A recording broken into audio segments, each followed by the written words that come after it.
Dr. Malkit Singh, Dean Academic, Dolphin College, Punjab. Dr. Mallika, Assistant Professor of Pathology, Mother Teresa of Postgraduate Research Institute of Health Sciences, Puducherry.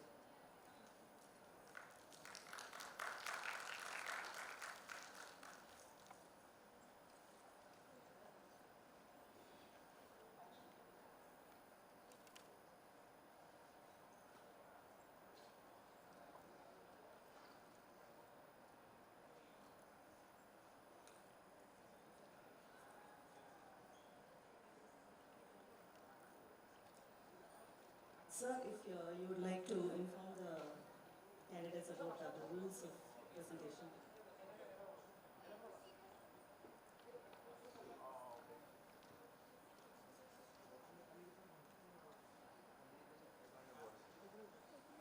Inviting the first presenter of the day. Okay, sir.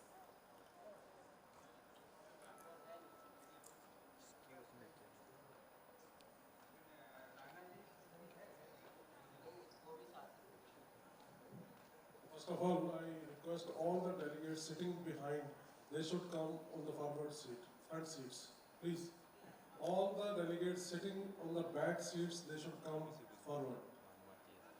On the front seats. Don't sit so back. Please, this side. All should come forward.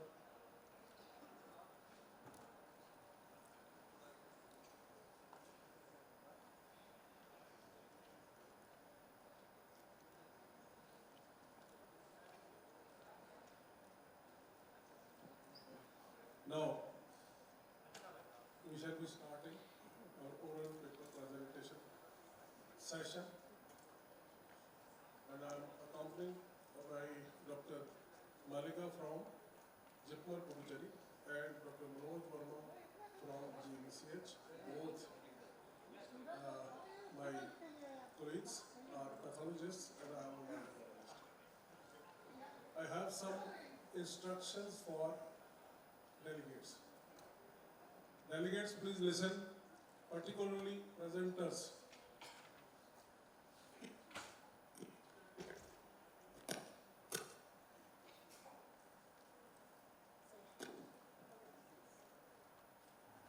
Cytospin in the diagnosis of ocular malignant ocular round cell tumors.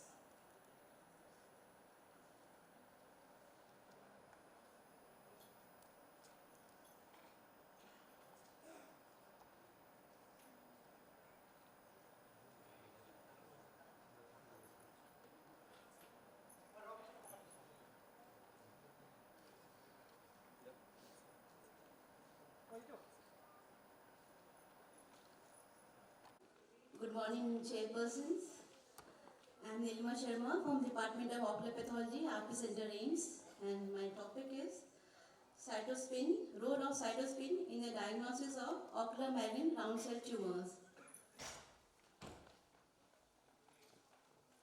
Malignant round cell tumors are composed of small, undifferentiated round cells. Undifferentiated means round cells are small tumor cells that have not matured into a specific type of normal tissue because they lack undifferentiated features they are called.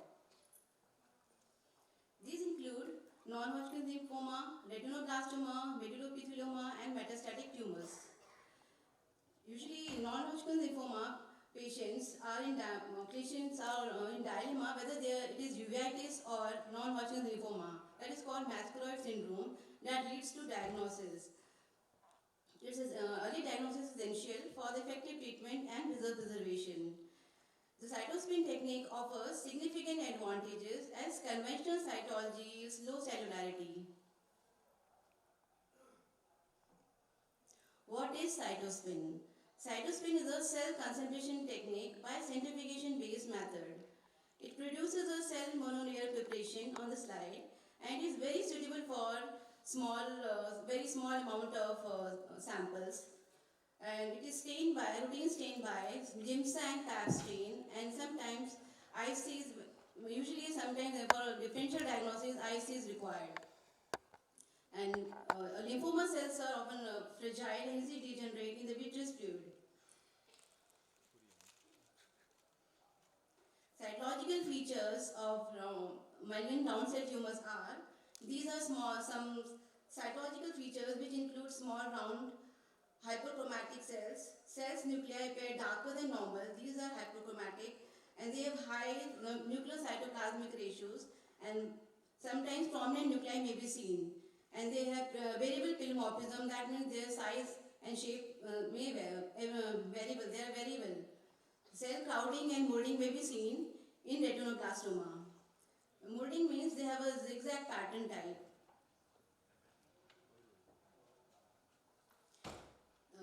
These are the clinical applications of cytospin.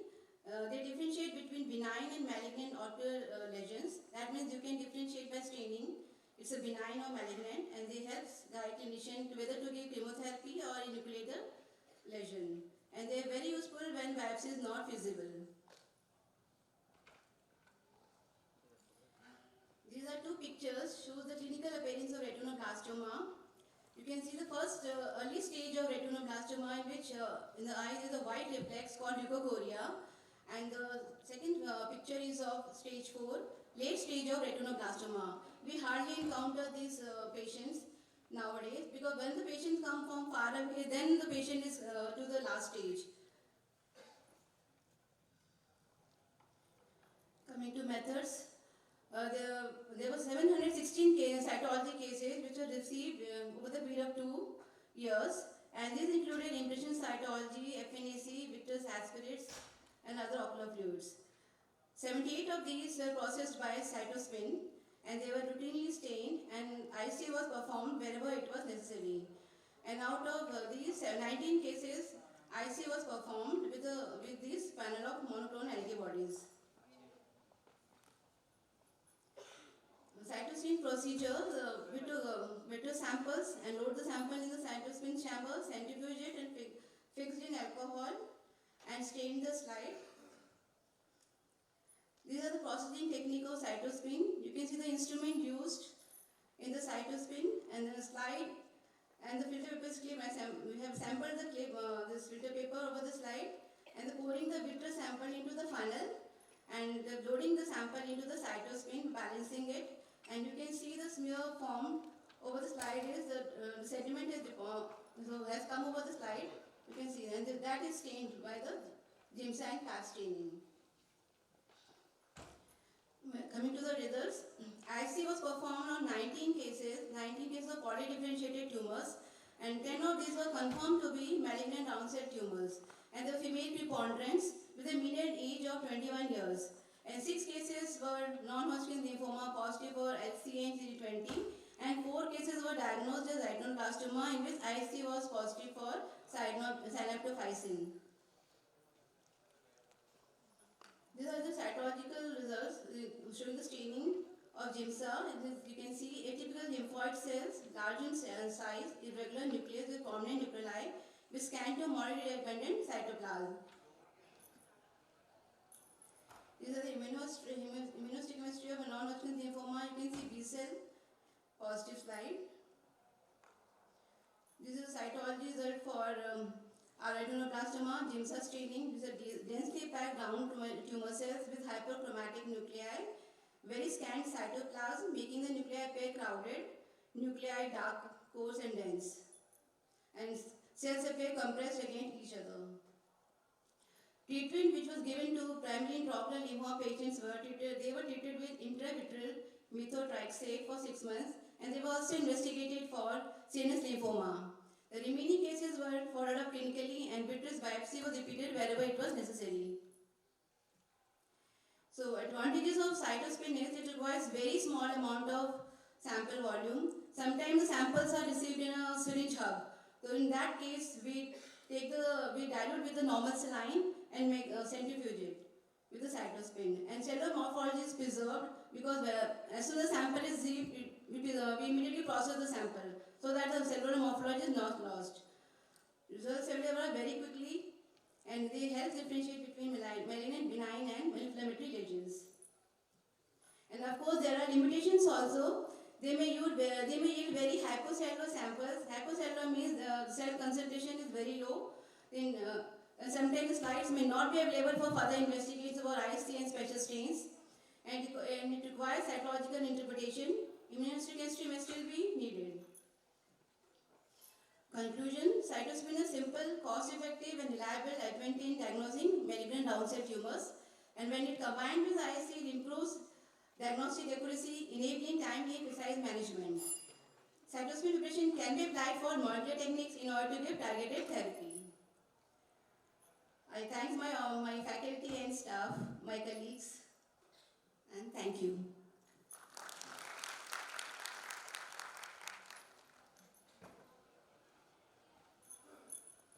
Any questions?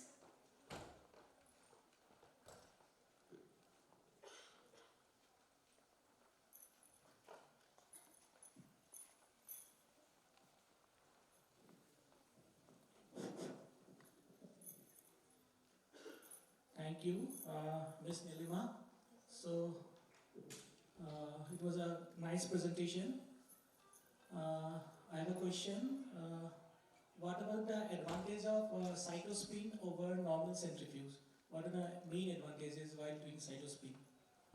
So in this, it's a very small amount of fluids are received, and we balance it in a very small ampule. In that case, it is very helpful. We dilute with normal saline, balance it and place it in the cytospin at the 1500 RPM for 8 minutes. And it is different from that. Okay. And what about the stains? What type of stain do you use in case of followed by cytospin? Syringe. Stains.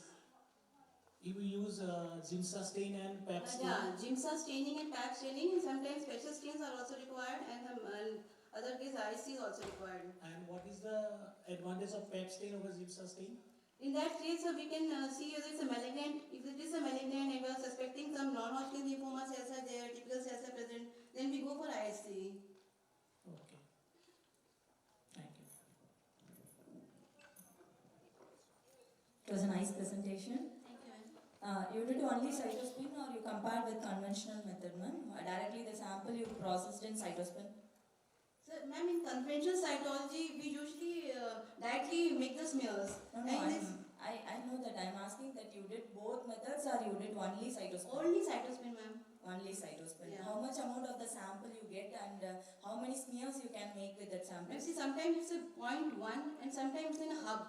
In Okay. syringe hub only. Then we dilute it with normal saline and then make it the slide for sometimes 2 slides are there, sometimes 4 slides are there, depending on the amount of fluid received. Then how possible you can make special stains and IHC? Maybe if the slides are available with us, then only we go for special stain and IC. Okay. If the sample is there, you will go for that. Yes, Or you will make slides and you keep for the special stains yeah, and we keep IHC. it. Usually we keep it the slide, or we try to make 4 to 5 slides of it. Okay. Then we go for IC and special stains.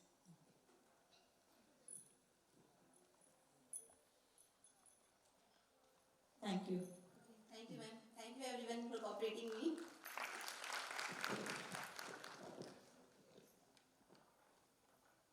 There's a small announcement. Yesterday during dinner time, Malkitsen has lost his wallet. If anyone happens to find it, please submit it to the backstage. Our next presenter is Mr. Adesh Kumar from Department of Microbiology, Lady Hardinge Medical College, New Delhi, India. He'll be presenting on burden of syphilis infection at tertiary care experience.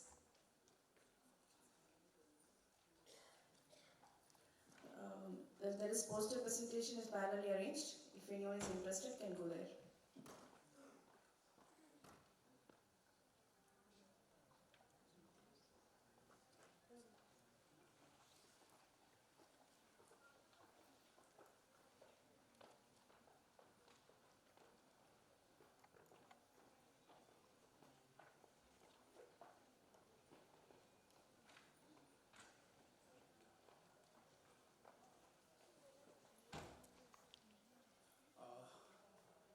Very good morning to all of you. And first of all, I would like to thanks to respected juries and organizing committee of ICMS 2025, AIMS Guwahati, respected delegates and my dear students. I am Adesh Kumar from Lady Hardinge Medical College, New Delhi. I'm a medical lab technologist. Well, my topic is that burden of syphilis infection in a tertiary care hospital. introduction. Like, what is syphilis? Basically, syphilis is a sexually transmitted infection caused by the bacterium Treponema pallidum and subspecies pallidum. It's a slow, progressive, and systemic disease that can affect multiple organs if left untreated. Transmission primarily occurs through. There are several methods of mode of transmission, like direct contact with the infectious source during vaginal, anal, and oral sex, from an infected mother to her baby during pregnancy to childbirth. And there are two more methods, modes of transmission, like if you will directly to blood transmission and multiple IV drugs users. And if we talk about the test, RPI is a non-treponemal test commonly used for the screening syphilis and detect antibodies produced in response to cellular damage by the treponemal pallidum. And TPH is a treponemal test used mainly as a confirmatory assay and identifies antibodies specific to treponemal pallidum. What is the aim and objective of this study? Basically, aim of the study was to determine the frequency of syphilis in a tertiary care hospital and correlate the presence of syphilis with the demographic profile of the patients. And for this particular study, what are the method and materials required? So basically, it's a type of cross-sectional observational study, and the data was collected from January 2024 to August 2025. And the area of study was like it's in Department of Microbiology, Lady Hardinge Medical College, New Delhi. And study population, we'll talk about the study population. So basically, the patient attending the ANC clinic and STD clinics and ART centers and medicine OPD, and there are the different wards of the hospital and LHMC and associate hospital in New Delhi. The demographic or data was collected using a structural questionnaires. And if you talk about the laboratory tests, as earlier I had told you about that, there are two types of tests, like non-specific tests and specific tests. The serums and what are the sample and specimen we collect in the lab. So serum sample were collected for the screening for syphilis RPR test as per the manufacturer instruction, and RPR received as weak reactive sera was subjected to quantitative RPR test.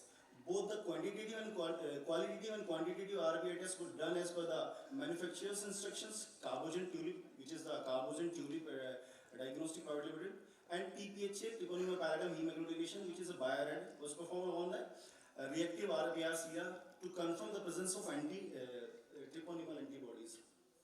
If we talk about the results, see, out of during the January 2024 to the August of 2025, we received 13,236 samples. So out of 13,236 samples, there were 115 samples were reactive, reactive for the both like RPR reactive and TPHA. So basically, it's a comparative study between the RPR and TPHA. And there was a 9 samples who were the positive, RPR positive, but their titer was less than 1, which is considered as a negative. Maybe the cross-sectional, cross-reactivity of biological false positive samples. So total sample was 124. And so out of 13,236 sample, 115, which is 0.86% was seropositive tested for the syphilis and DPHA. And the 9 sample was, which is 0.07 sera, which are reactive by the RPR, show negative result by the TPHA. Comparison of TPHA result with RPR.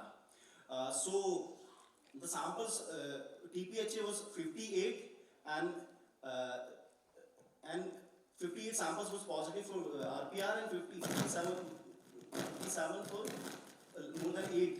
So there was 8 TPHA negative and 1 sample was positive by RPR, which is dilution is more than 8. So maybe by the biological false reaction cross reactivity. If we talk about the age-wise distribution of syphilis seropositivity case, so basically it was 70% in adult males, 20 to 30 year age category, and then it's 31 to 40, which is 23%, and then it's 11 to 20%, which is 11, and 41 to 55 and west. And there is a gender-wise distribution of syphilis seropositive cases. Well, it's obviously male adults, which is 68 and 59.1%, and 47 female, which is 40 to 40.8%. We'll talk about the department-wise distribution of syphilis seropositive. So basically, it's obviously in the derma, which is the STD clinic in our hospital.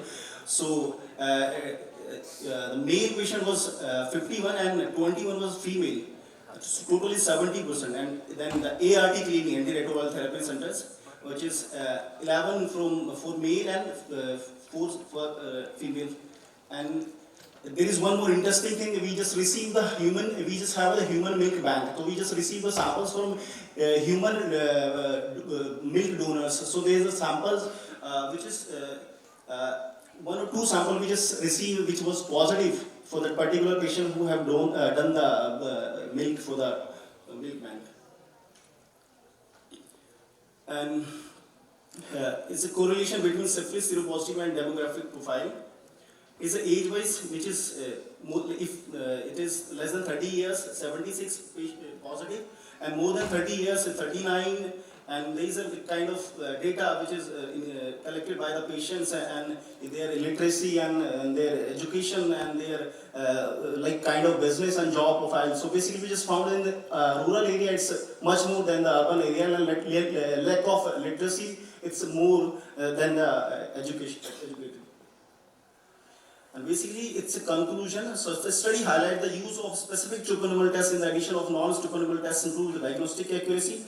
There is a need for the scaling up of the efforts of high-risk ground steady clinic and ART scientists attending the discourage their high-risk behavior and thus brings down the prevalence of syphilis amongst. So what basically I want to say that I just want to conclude that this thing, if you are if you are working in a diagnostic center in a lab and if we have only RPR test for the syphilis, we can't release the report on the basis of RPR only, because there are so many chances for the cross activity of biological false positive like pregnancy and chronic hepatitis infection. There is so many clinical studies which shows up cross reactivity in the RPR. So if the sample is if your RPR sample is positive and its titer is more than 8, then you should compare it with the TPHA, which is a confirmative test for the syphilis. Thank you.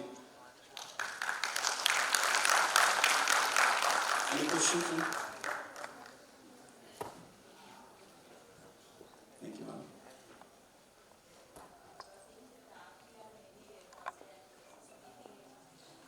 Yes, ma'am. RPR is like a non-specific, non-toponymal test, and TPH is a confirmatory for the TPHA test. So there are the chances, like if your RPR is positive, so further we just put the dilution and we check the highest titer of antibodies.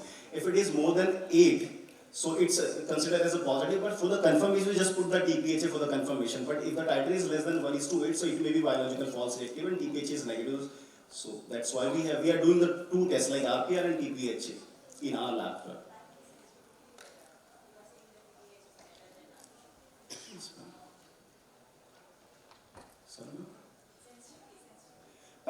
TPHA is the specific and like highly sensitive than the RPR. RPR is just a screening test, ma'am.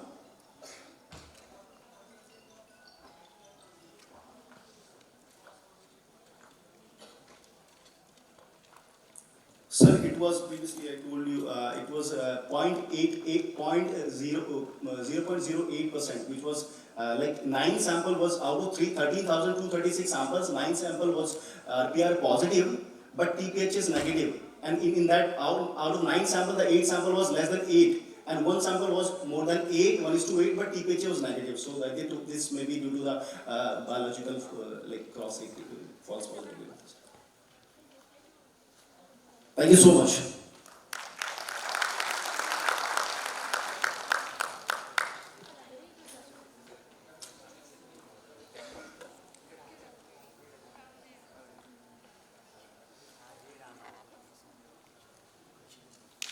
For the next presentation, I call Dr. V. Adityan, Department of Biochemistry, Jigma, Puducherry. He will be presenting on phytoxytrol of interkingdom signaling molecules modulating steroidogenesis in polycystic ovary syndrome.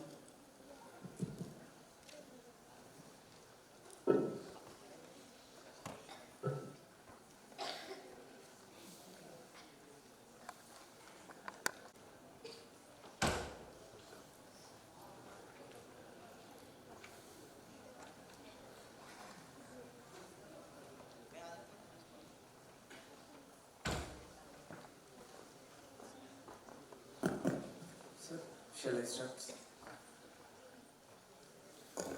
Good morning to everyone. is phytoaxysterol, a inter-kingdom signaling molecules modulating a steroidogenesis. In this picture, it is representing two different kingdoms. If you see that plant kingdom, that both kingdom, the commonality that hormones is regulating growth and development, reproduction. So I getting the genesis of idea because of this phytohormone and estrogen testosterone having the structural and functional homologies. See, PCOS. PCOS is nothing but a multifactorial hormonal imbalance syndrome resulted to the cystic fluid filled ovary, resulted to irregular period, male pattern appearance, and anovulation and infertility. So, brassinosteroid, a phytohormone having the structural and functional homologies, and our hormone. That's why I took into the study in the normal and PCOS condition. Objective of my study is to study that effect of homotestosterone on ovarian steroidogenesis for 17 beta hydroxysteroidogenesis, 17 beta hydroxysteroid dehydrogenase, aromatase enzyme, androgen and estrogen receptor. So this is my overall research design. The induction of PCOS achieved through that 1 milligram per kg letrozole, and after induction that group was segregated and 28HC was given through the oral, 100 microgram given to 200 gram of rat through 7 weeks. After sacrificed and blood tissue collected for biochemical and gene, protein and in silico studies as well as we are taken.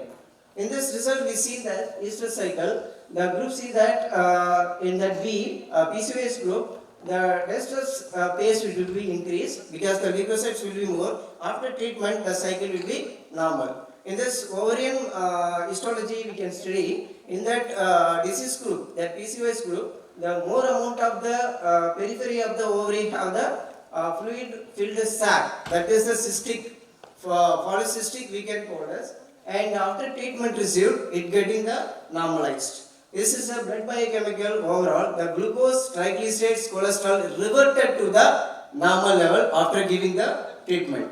It is a hormonal status, estrogen, testosterone and LH level, it is reverted to the normal after giving the 28HC compared to the PCOS control. And particularly you look into the FSH level. The clinicians and people, please in the special investigation, look into the FSH level. In PCOS it will be down, it will be minimized and LH will be increased. So that's the feedback the regulatory phenomenon gives to us. After giving the treatment, FSH level it's an increase. The gene expression for 17 beta HSP and the aromatase, it is increased in disease condition and reverted to the normal after giving the 28HC. In the gene expression, the protein expression was treated, 17 beta HSP and aromatase and androgen estrogen receptor level increased in the disease and normalized in the treated group. In silico studies, of course, we undertaken with 17 beta HSP, aromatase and androgen receptor, estrogen receptor and the ligand binding domain. We have the surprising that our compound of interest binding on the very high affinity compared to the conventional drug molecule. So our compound of interest can be choice of the medicine. This is representing the overall proposed mechanism of action. You see also that she is very happy because of everything was being prevented, complication. This is my conclusion. 28HCC markedly reduced serum testosterone, estrogen, LSH. Is reduced means disease control, PCOS is reduced and making it the normalized and increase the FSH level. And androgen estrogen receptor level, it is reducing, that means the signaling pathway, 17 beta HSP aromatase enzyme activity, it is better. This overall the conclusion is that if it day-to-day intake of phytoxysterol, it is the ideal management of PCOS. In this picture, most of the family problem, couples problem, infertility. So both of them, they are upset, society upset. After taking that phytotherapy, they will be happy getting the pups. Thank you.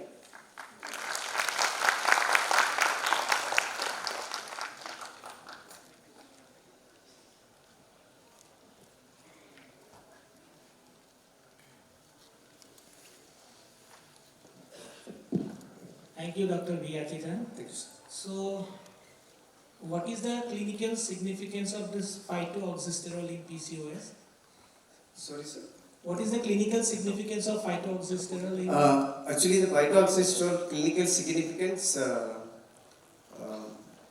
it can be a natural remedy, day-to-day intake of the food. It not be harm to our body. It not be hormonal therapy. It's not be other therapy. It is daily we peoples there can be consuming like a juice format, tomato juice or carrot juice.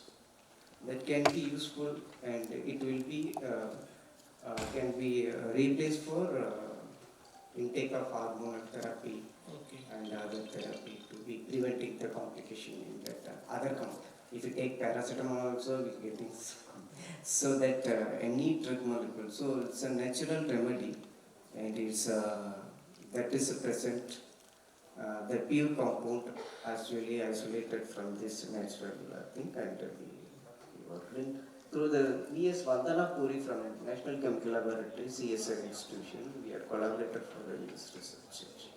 Okay. Thank you. Is this study published somewhere? Sir? Is this study published somewhere already?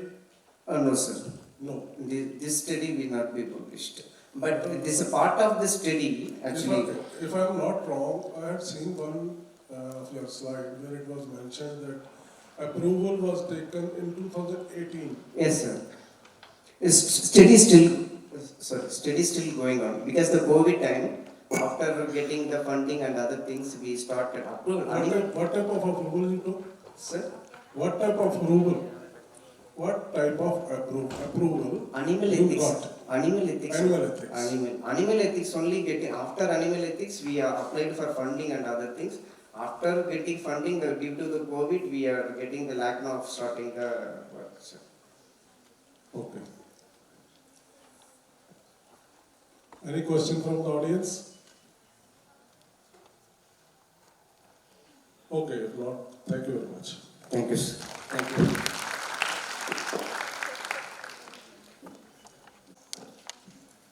I invite Mr. Amarjit Sharma, Department of Microbiology, Lady Hardinge Medical College and Associated Hospitals, New Delhi.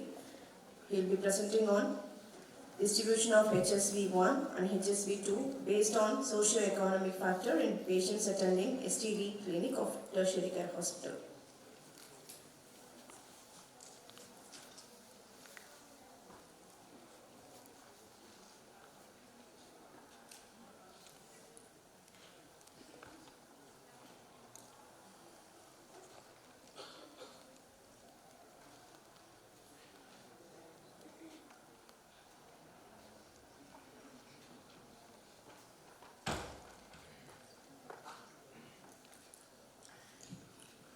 Good morning, everyone. Good morning to respected dignitaries on the dais and off the dais. And first of all, I would like to thank the ICMLS organizing committee for giving me the opportunity to present my work.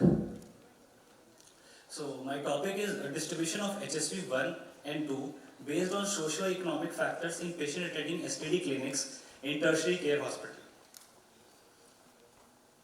So, HSV is a double-stranded DNA which belongs to herpes viridae family. It has 100 to 200 nanometers in diameter with icosahedral capsid composed of 120 capsules.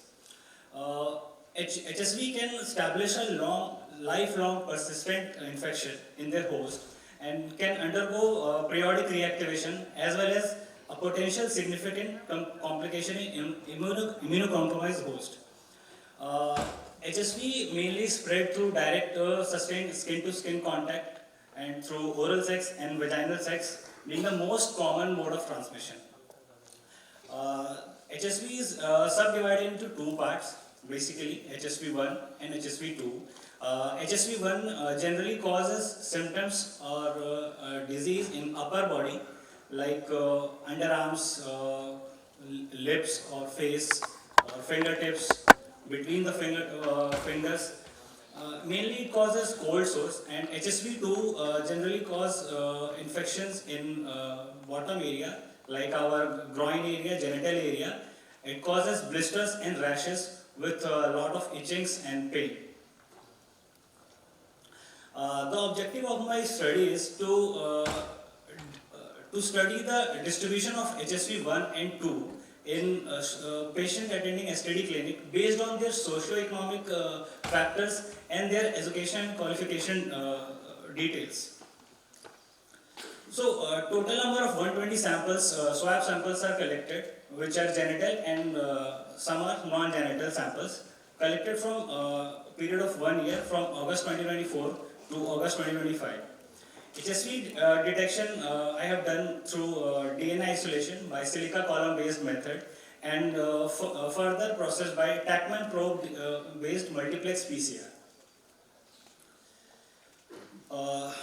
Interpretation of diagnosis by RT-PCR, as you can see, when we run the samples in PCR, we get positive controls, non-template controls and negative controls.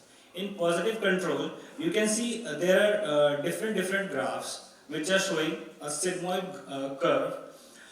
Different graph shows different positivity. Like if you can see, there is a green sigmoid curve which shows HSV1, and in the another graph you can see blue sigmoid curve which shows HSV2. A non-template control should not have any kind of graph, and this shows a very good kind of extraction procedure, DNA extraction procedure, and sterile PCR testing. A negative control should looks like this. Like only internal control should be there. That means human DNA is detected during the processing and testing. So this is the extended version. HSV1 is look like this on the graph, positive sample, and HSV2 will look like this in the bottom. And a negative sample is should look like a negative control, like in this graph. Results mainly gender-wise distribution. If you can see, male to female ratio is nearly equal, and HSV positivity rate is 37%. That is 45 samples were positive out of 120 samples. So the main objective here is we are on the basis of socio-economic status. Out of 45 samples patients, only 23 patients gave their consent for their socio-economic status and educational and qualification background.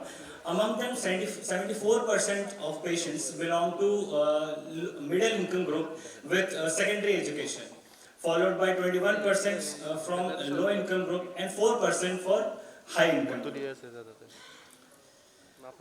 And positivity distribution on the basis of age and comparison with gender.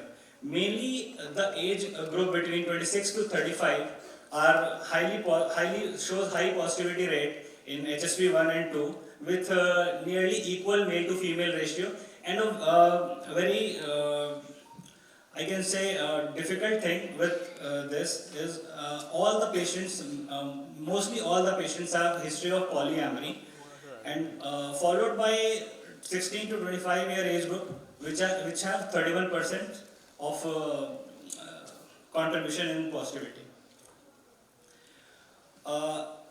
We have seen a different, we have calculated the data in a very specific manner. Like we have calculated data based on their marital status also, and HSV 1 and 2 was maximum in married patients with history of polyamory. This shows the sexual behaviors of married patients also. that it's going drastically to the wrong side, I can say. And positivity distribution on the basis of different age group with relation to HSV types. The age group which is 26 to 35, which has high positivity rate with nearly equal contribution for HSV 1 and 2, followed by 16 to 25 age group, which having equal contribution for both HSV types. So, my study concludes that HSV infection is common among sexually active adults, particularly those aged for 26 to 35 with history of polyamory. Both HSV 1 and 2 are most commonly observed in married individuals, and with nearly equal male to female contribution, means male and females both have equal contribution in their in total positivity rate. And it also highlights the impact of socio-economic background and qualification background for HSV transmission, like patients who have lower income group or middle income group with primary to secondary qualifications have higher rate in positivity. And I have very small sample size, so conducting a larger sample size status with study can contribute more to this data. Thank you. Thank you, Mr. Amarjit Sharma. So, for detection of HSV 1 and 2, you have used RT-PCR technique. Yes. So, what technique you have used for DNA extraction? Sir, silica column based DNA isolation method. Silica column. So, you have automated machine or manual method you have applied? Sir, we have done through manual extraction. Manual extraction. Okay. And what about the amount of DNA, minimum amount of DNA required for a good RT-PCR result? Sir, we usually extract 50 microliters of DNA for each sample, but we use only 5 microliter for a single sample processing. Okay, so after For DNA PCR. extraction, do you do electrophoresis, gel electrophoresis for quantification or? No, sir. We only do multiplex PCR, Pacman Pro based multiplex PCR. So DNA quantification you have not done directly after extraction of DNA. You do RT-PCR. Yes, sir. Actually, our setup is more focused on diagnostic based. That's why we put directly for PCR. Okay.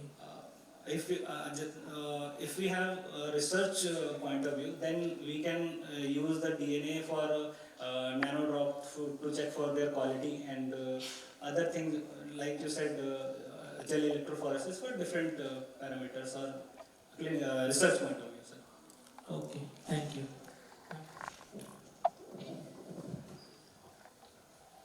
Nice study. Thank you. So conclusion, what you want to say, HS1 and HS2, you are saying HS1 is predominant. Comparing your study. Yes, sir. So you said the sample size was small. Yes, sir. You want to continue the study. Yes, sir. So how much sample size you need more to conclude? Ma'am, actually, I'm working on it for how much samples I need to contribute to the data or study. Like this is ongoing process, and I presented it here with the limited data which I have had, and I'm working on it to expand it or trying to write a paper on it to present it. Okay, thank you. Any questions from audience?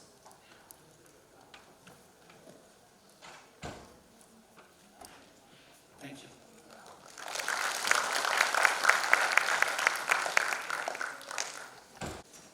A re-announcement of what we already told.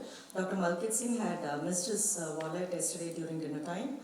If anyone happens to have found it or know of anyone who might have seen it, mentioned it, please let us know. Also, there is a lady's purse which has been found and is left with the security guard outside.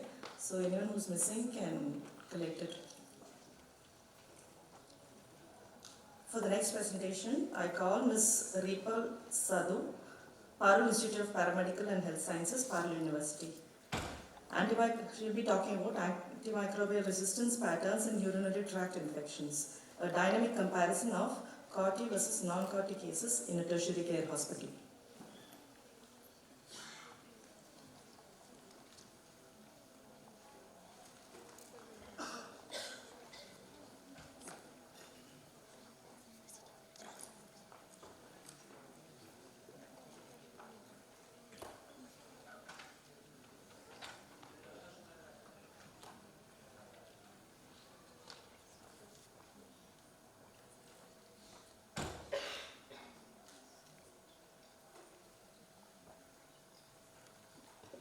Yes, good morning all.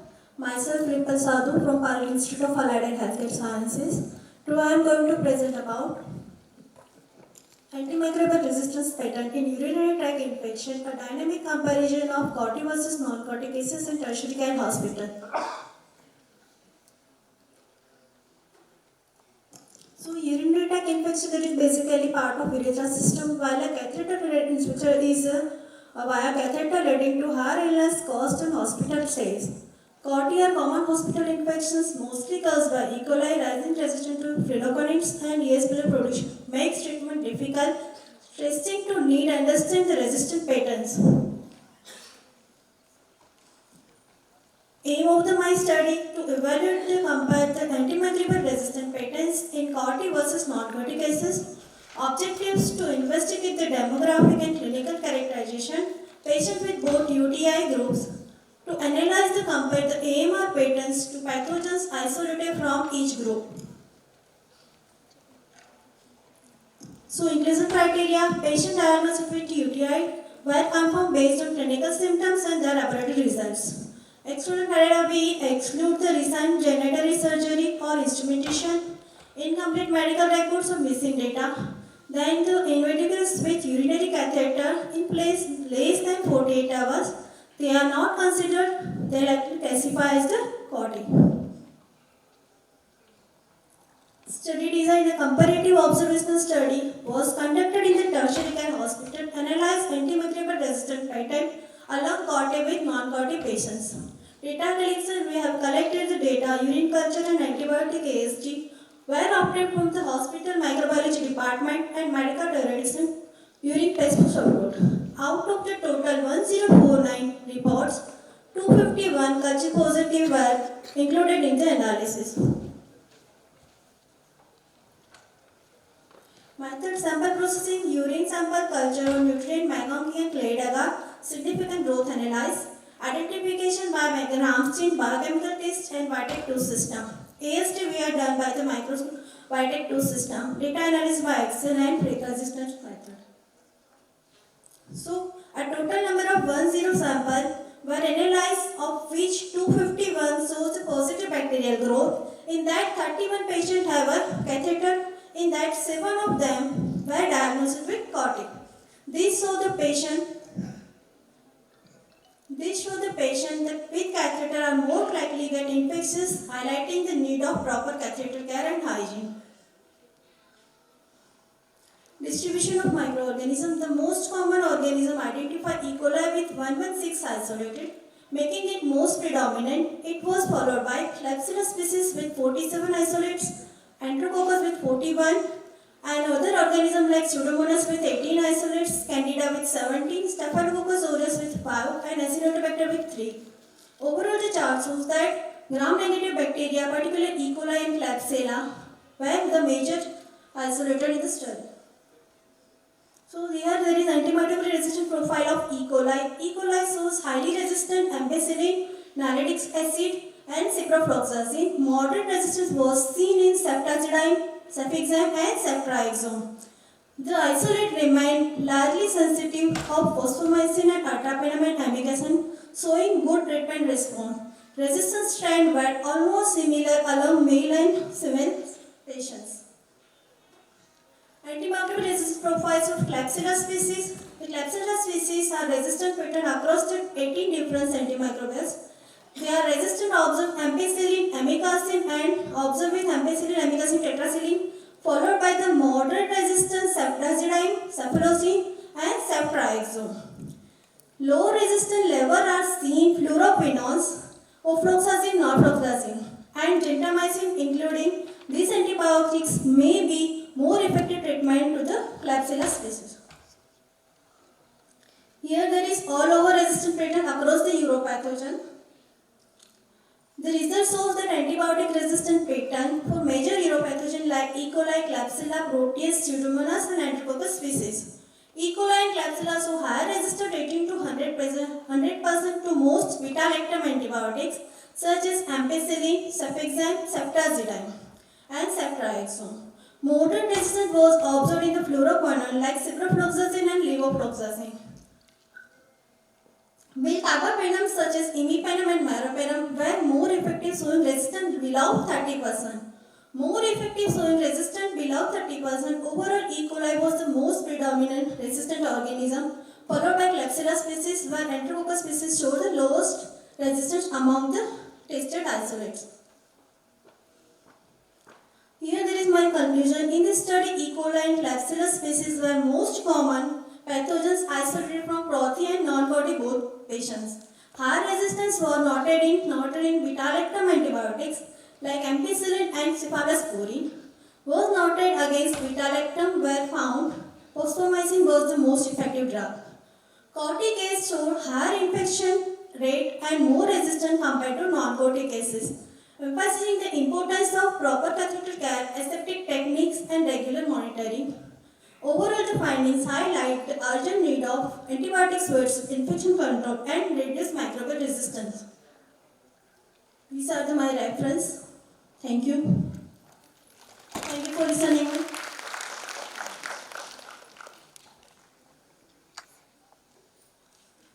Nice presentation. Thank you, ma'am. So you're comparing non-COTY and COTY, and what is a common organism which causes UTI in hospital-based? E. coli.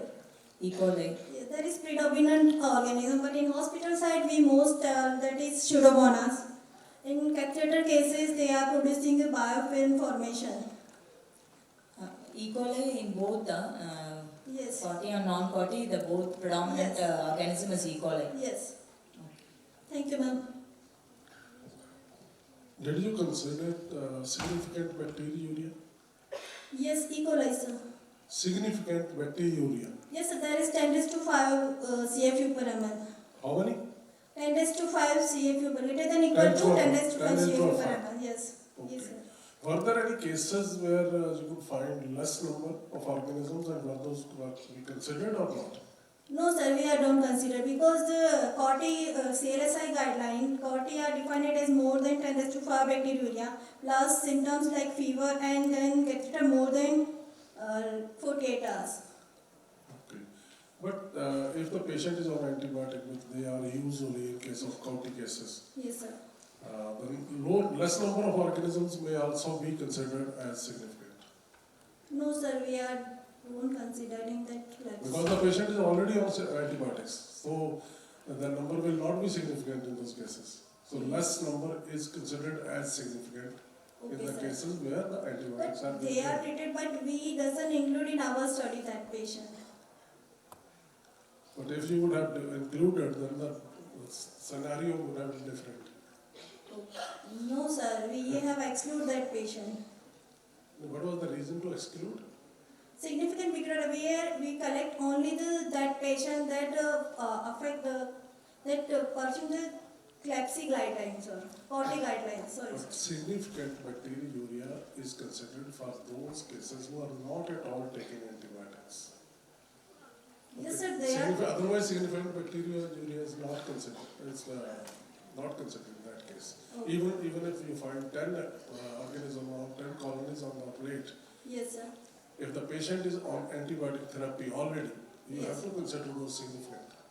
Yes, sir. They are already treated, so that's why we. So if you would have considered those non-significant number Yes, sir. in case of antibiotic taking organisms, patients, then your scenario of this study was totally different, would have been totally different. Okay, sir.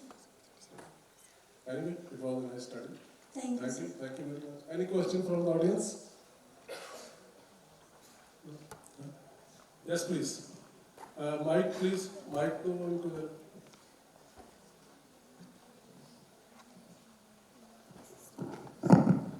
Yeah, nice presentation, doctor. I have a question that you mentioned that you strongly recommend antibiotic stewardship programs and infection control. So, Yes. do you present this data or you supply this data on regular basis to your? Is there any hospital infection control committee? Or Yes, sir. Yes, ma'am. We have infection committee in our hospital. They timely present all the data like Sclepsy also, Corti also. Then all HI hospital acquired infection, they are presented at a yearly basis or on 6 monthly basis. And they have the training also for AST, antimicrobial stewardship also. Okay. So you must be having an antibiotic policy which is followed by Yes, yes. by your Yeah. clinicians for this. We have policy. Okay, and one question related to your benchmark you have done. You said that you, as sir has asked, you have taken only 10 to the power 5 CFU per ml Yes. as your significant bacteria, irrespective of the fact that whether the patient was on antibiotic or not. You have not Yes. considered that, which I think sir has very rightly pointed out. That must have been taken, first thing. And secondly, did you get the pure growth in all the cultures? Like you have mentioned, some have got E. coli, some have got Klebsiella. So while doing all these, cultures on the bench myself, I have found that patient, non-Corti and Corti patients, both the type of patients have got even 3 types of organisms, and all 3 were in significant proportions. So have you got any plate of yours or having mixed growth, like significantly mixed growth, like both E. coli and Klebsiella are coming together along with an enterococcus species? Is any scenario you have encountered during all your 1,000 plus samples? Yes, sir. There is yes, ma'am. It is total number of samples. We have select only. There are guidelines. We have proceed only if one sample we have 2 microorganisms. Yes. Other we are recurrently sample. We consider as a polymicrobial sample, and we have to ask the patient to repeat sample. And even if, again there's a question. Even after repeat sample, if it's a Corti patient, you will definitely get 2 microorganisms. Then how did you proceed? You whether considered them in your data or you have excluded that from your data? That is my question. If then again we have to sample, we collect the sample, then we have pure growth, then we have considered that, otherwise we will expect it. You have excluded. Yes, yes. Thank you. Thank you. Here.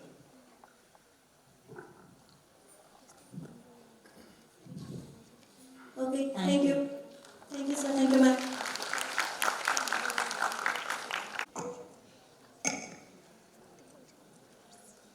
Calling to the stage Mr. Nungsang Marin Jamir from Naga Hospital Authority, Kohima, to talk on molecular technologies and AI as catalyst in detection of tuberculosis in Nagaland.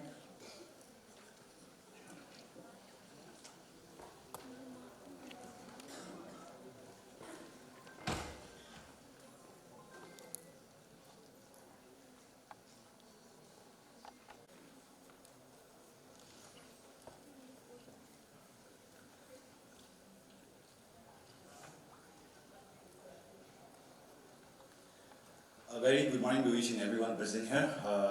Myself is Nungsang Marin Jamir. I'm from Naga Hospital Authority, Kohima, Nagaland. So today I'll be talking something about the molecular techniques and artificial intelligence as catalyst in detection of tuberculosis in Nagaland, India. So we all know, like from yesterday itself, we're talking about the AI. So we've known about like how AI can be implemented and the different diagnostic form. So today I'll be talking about how we have like integrated an AI system, especially in detection of tuberculosis, and especially the different type of molecular techniques that we have used actually for detection of TB. So we all know that India accounts for around 25% of the global TB burden in the country, according to the WHO, the current status. So in a remote state like Nagaland also, where we face diagnostic challenges, there are around 3,843 active cases as of now, right? So early detection as of now for TB doesn't only depend on cough alone. So there are different kinds of symptoms, not only cough, where TB can be detected, or say we consider those symptoms also, and radiologically and different kind of molecular diagnosis that can be done. And we all know that TB is caused because of the Mycobacterium tuberculosis. Now, we've enabled AI actually in the system, where AI plays a vital role in detection of tuberculosis, especially with chest X-ray. We've used digital chest X-ray, where which is enabled with AI, and the AI gives us the result without the use of a radiographer, so that the AI will able to detect any abnormalities or any symptomatic cases, so that along with that we use those data, and those we are being put up along with NET testing, that is upfront molecular testing like your CBNet or TrueNet have been used, and subjected again to line probe assay for further molecular diagnosis. So combining symptoms screening and AI triage and molecular tests can shorten the time to diagnosis and improve linkage to care. So the main objective was to evaluate the integrated TB workflow using the digital X-ray integrated with AI, then subjected to upfront molecular testing like NET, CBNet or TrueNet, then again subjected to line probe AC for testing, and to measure the diagnostic yield in each step and access the concordance especially between digital X-ray AI enabled and the NET possibility result. And lastly, to determine the first line LPA assay and second line based assay for detection of drug resistance, especially rifampicin, isoniazid, and for second line like fluoroquinolones and your second line injectable drugs. The method employed was, it was a prospective screening program, especially the community based, to conduct across Nagaland for digital X-ray using AI-based methodology. So in that, a total of 25,132 patient individuals were screened for TB, out of which 7,576 individuals were offered X-ray enabled AI. So digital X-ray output result, it gives us the abnormalities in the score parity, so those tests were taken. Along with that, again, further testing were done. So after that, TrueNet and CBNet was subjected for testing, and along the journey, we have collected all the upfront molecular testing from January 2025 to September 2025 were collected from different sites across the state.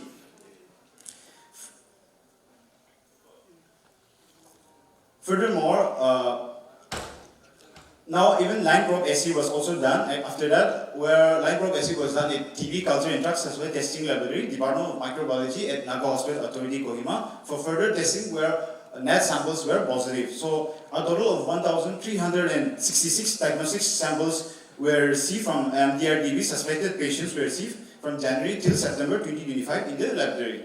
So looking at the results for AI X-ray test that was offered, so out of the screened individuals of 25,132, 7,576 individuals were offered X-ray, which is around 30%, and abnormalities detected by AI was around 178, that is around 2.4% of the total cases.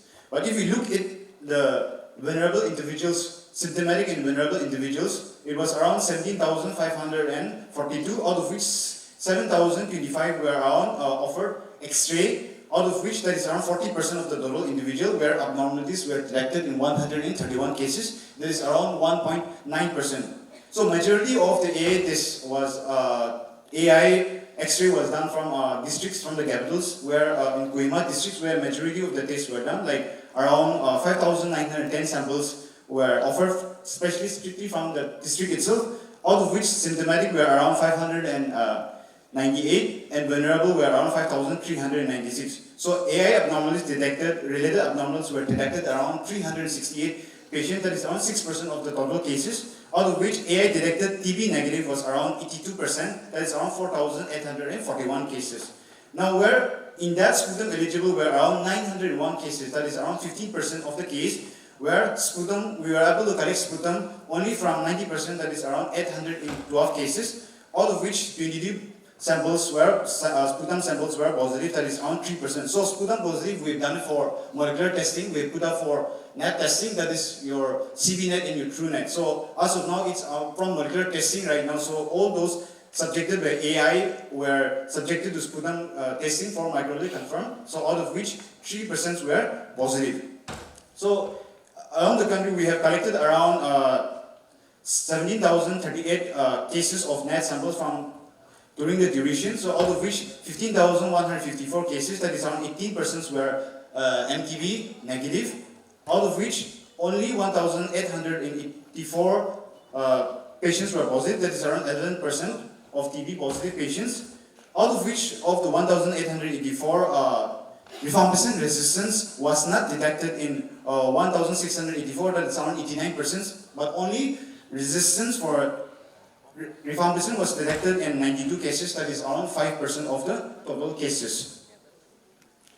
So if we look at the line probe assay, further subjected, those positive cases were subjected for line probe assay. So further investigation were done. So out of that, we have tested around 824 cases, out of which drug sensitive for first line probe assay were around 737 cases. That means around 90% of the cases were first line MTB, DB drugs sensitive, all of which only INH, isoniazid monoresistance was detected in 35 cases, that is around 4%, and only rifampicin monoresistance was detected in 24 cases, that is around 3%, and multi-drug resistance was detected in only 28 cases, that is around 3% of the total cases that we have tested. So out of the cases, second line was subjected where 75 or say 87% was drug sensitive, where only 10% was fluoroquinolones resistance and 3% second line resistance. So in discussion, we can say that biological confirmation is very, very important, and now we are subjected to upfront molecular testing where we do all the TB cases for bacterial confirmed cases. We go for upfront molecular testing, that's your CBN or TrueNet, and this utilization is very important, especially in a location, in a state like Nagaland, where digital X-ray when cloud-based in portable net platforms enables this utilization, and operational barriers have been seen, especially where refusal of sputum collections in delay and transport and all those were seen. So the limitation of this case is that necessarily depends specifically on sputum quality, and a single sputum may miss cases. Even for digital X-ray performance varies, especially the threshold in the populations that needs for local calibration, and LPR requires good quality DNA, which may miss uncommon cases. And in conclusion, I can say that challenges that enable AI-enabled digital X-ray rapid molecular diagnosis is a powerful and complementary cascade which improves cascade and TB rapid identification, traps resistance in resource-limited settings like Nagaland.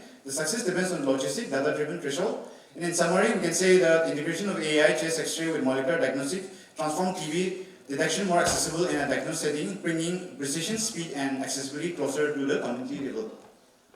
Thank you.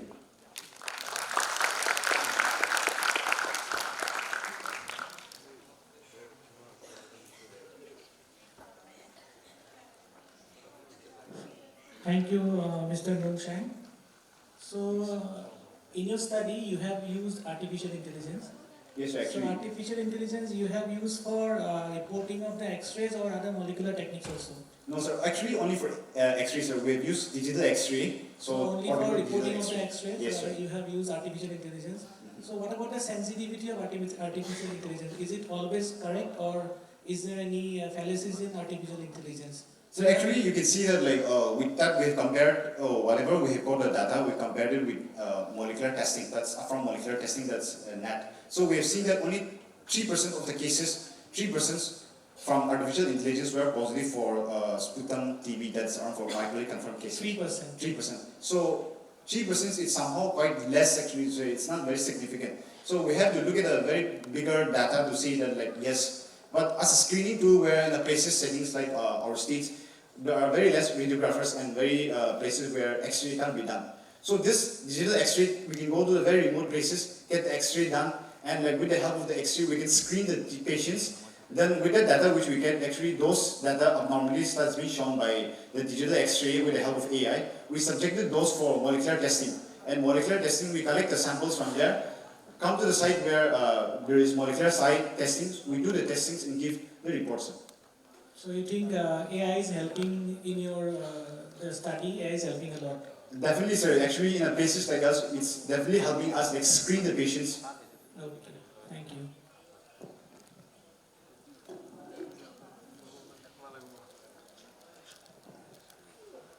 You incorporated AI in X-ray. So any significant thing that AI did not detect and you detect by TrueNAT or NAT system, molecular diagnosis? Any cases? Any one cases that it is not detected using the AI and it is positive for the molecular testing? Ma'am, actually regarding that, actually mostly what we have done, we are going for campings all over the state. So what we have not subjected, especially with the help of that, we have collected only those sputum samples which AI has subjected. Yes, in other settings, when a patient comes to the center, we do the testing, but ideally we don't have any cases we have not compared that actually, ma'am, what you have suggested, where AI couldn't detect and sputum has detected.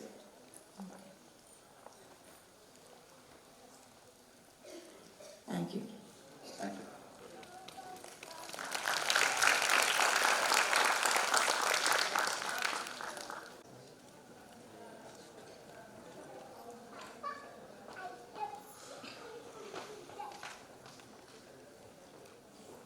Next, calling Ms. Jyotima Barua, Pius College of Paramedical Sciences, Guwahati.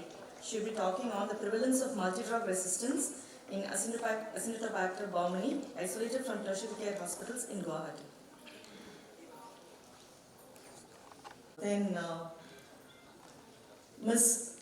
Samir Moirangthem, Assam Downtown University, will be talking on the emergence of multi-drug resistant and biofilm forming escape pathogens from clinical, environmental and food sources in hospital settings of Mizoram.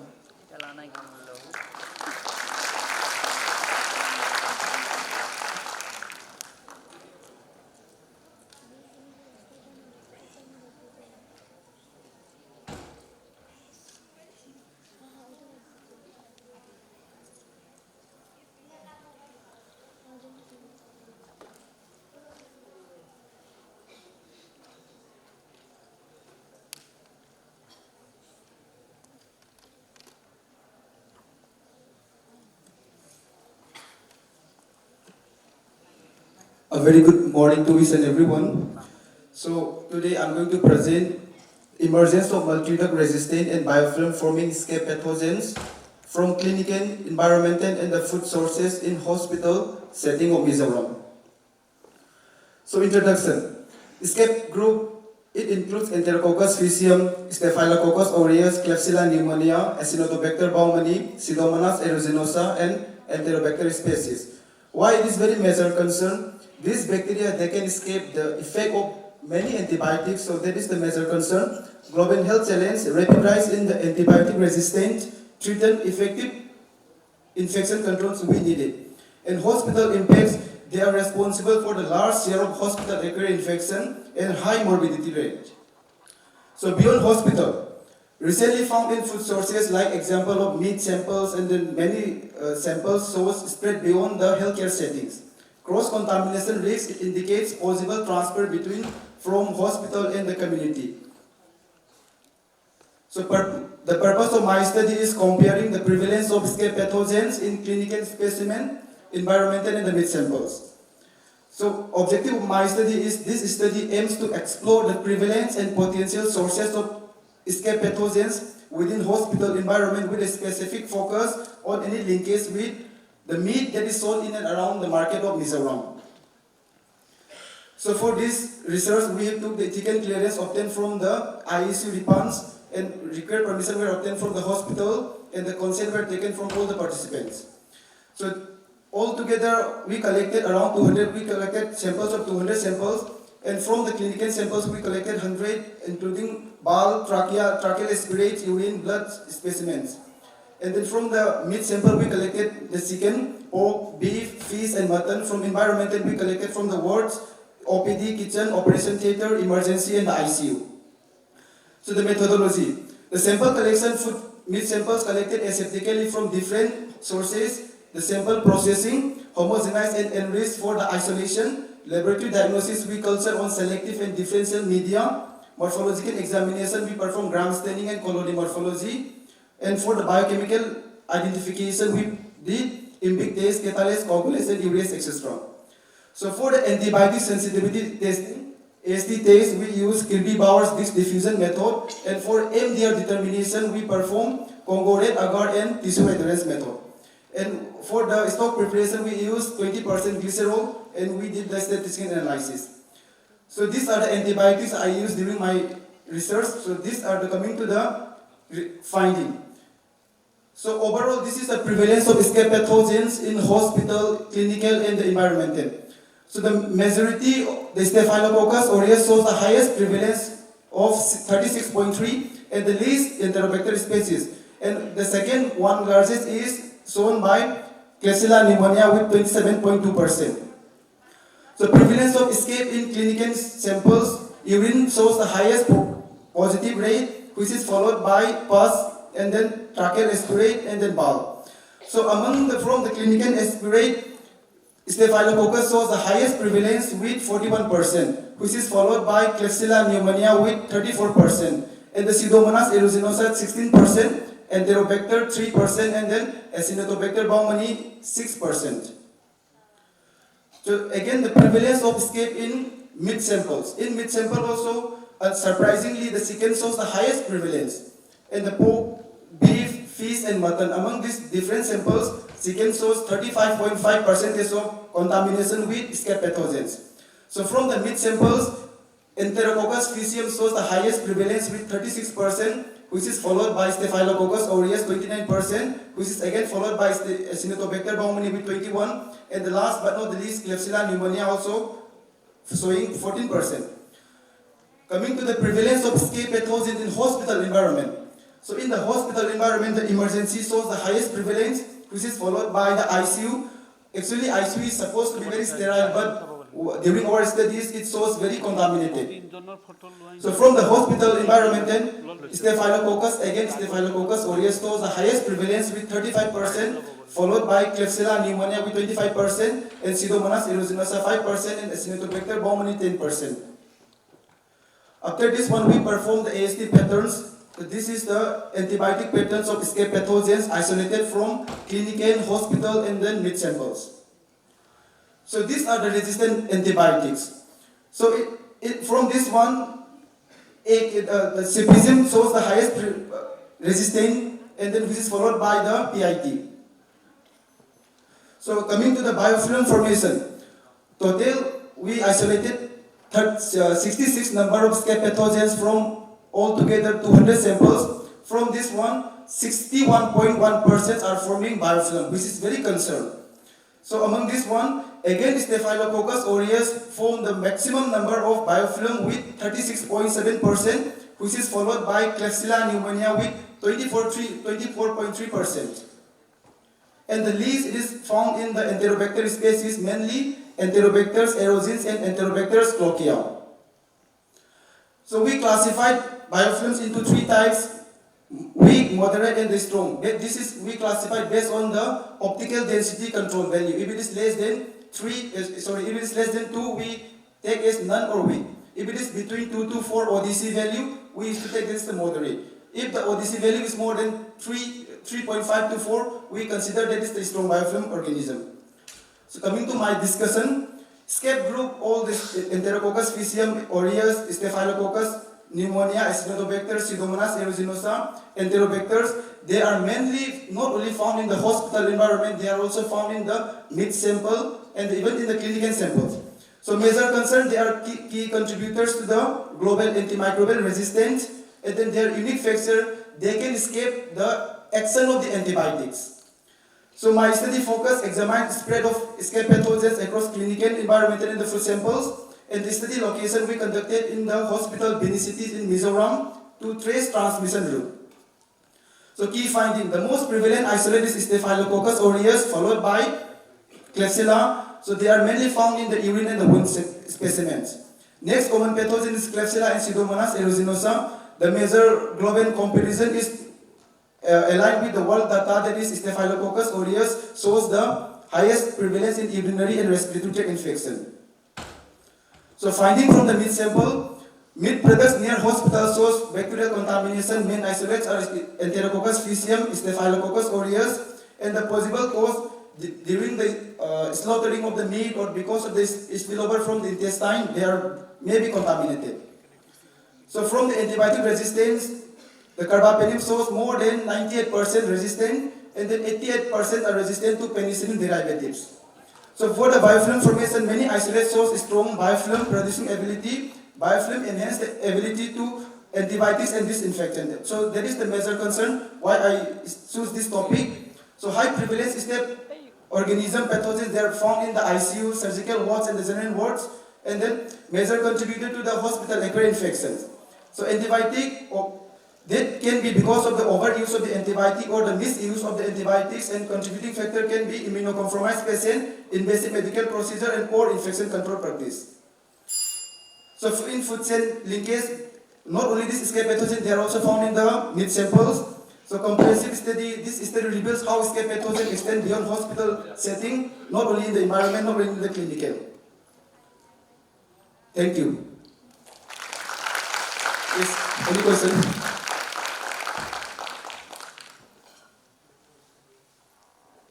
Yes, sir. In this study you have collected samples from various sources.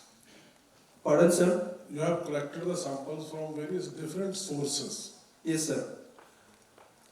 Clinical samples, then meat samples, environmental samples. Yes, sir. Did you find any correlation between these all sources, and you found that the organisms present in environment or organisms present in meat, mutton, chicken, those were responsible for causing some infections? Yes, sir. This is requiring epidemiological typing. Yes, sir. So without epidemiological typing, you cannot blame any organism. Sir, but yes, sir. On what grounds you are saying that these are important organisms? Sir, why I specifically took this escape organism, escape pathogens, because they are the leading organism that is causing host nosocomial infection. So since this nosocomial infection, they have the ability to escape many actions of the antibiotics. So they are also found in the hospital environment, even they are also found in the meat, but the people, the Norman people, they doesn't have that much idea about the hygiene practice. So what I want is, I just want to try to find out the main root cause or the sources of infection, whether these escape pathogens are mainly infecting or originated from the hospital or from the meat sample or from the clinical. But as of now, till now, my further studies needs molecular level, so I'm planning to go for the molecular, but as of now, this is only the preliminary screening, sir. Yes, you have worked hard, but I think it would have been a much better study if you could have linked these organisms, linked these sources. Yes, sir. That these organisms which have caused infection in patients, Yes, sir. those organisms have come from either mutton or from chicken or from the environment. Yes, so, sir. the correlation, epidemiological correlation is very, very important. Without Yes, that, I think we cannot blame these organisms. Yes, So sir. you can go ahead for further studies. Yes, sir. Sure, sir. Okay, you should Yes, sir. go for epidemiological marking of such organisms available from. You can go for mapping from the organisms isolated from the environment or other sources, and the organisms isolated from clinical samples, whether the organisms are same or are different. Yes, sir. That's very, very important. Otherwise, if you say that drug resistance is there, that is all that everybody knows. Drug resistance is there in these organisms. Pseudomonas, Acinetobacter, Staphylococcus. Yes, sir. Okay. So, but in that case, like, if we can find the root, the people who are staying in the hospital, who are already admitted in the hospital, for them to, there is chance to get infected. But those persons who are not being admitted in the hospital, and those who are taking from the butcher or anyone, even they also get infected with this organism. So my concern is about, I just want to focus this because they are the main leading organism that cause nosocomial, plus finding this organism in the meat samples also implicated our future concerns, sir. Thank you, sir. Anyway, any questions from the audience? Any questions? Okay, thank you.